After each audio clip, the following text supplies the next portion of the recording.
Hey, good morning. Great to see you. Want to give you a brief summary of Sunday's teaching on the Feast of Pentecost. What a great day it was. Want to remind you, one of the celebrations of the Feast of Pentecost was the celebration of the law. The Jews has a law as the very foundation of all of their society, and they lived on the basis of law in everything that they did. Part of the promise in the New Testament is that the law will be written in your heart.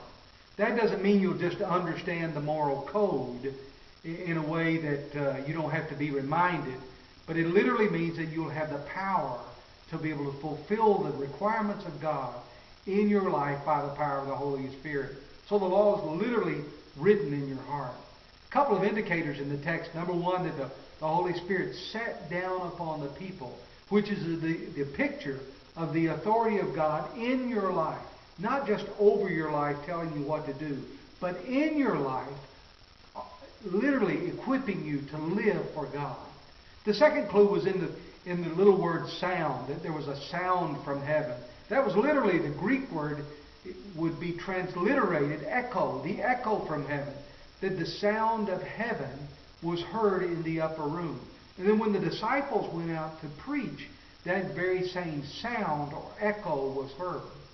So the call of that text is that we so live by and with the Spirit of God that His authority is not just something external that we try to do, but it begins to fill our heart and lives, and that our lives and our voices literally become the very echo of God.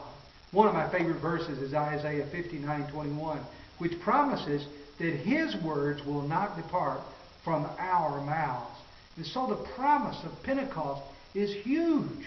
Not that we'll be New Testament duplicates of Old Testament Christians, but that there will be a new source, a new power, a new reality, that the resurrected Lord, now ascended to the Father, brings Himself to us, pours Himself out upon us by the power of the Holy Spirit, so that we live in a new dynamic relationship with God, where literally His authority reigns in our lives, and our words and our lives and our expressions become the very echo of God.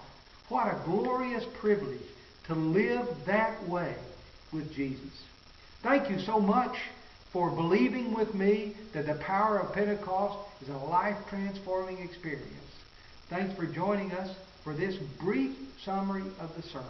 And thanks for joining us for Just Meat and Potatoes.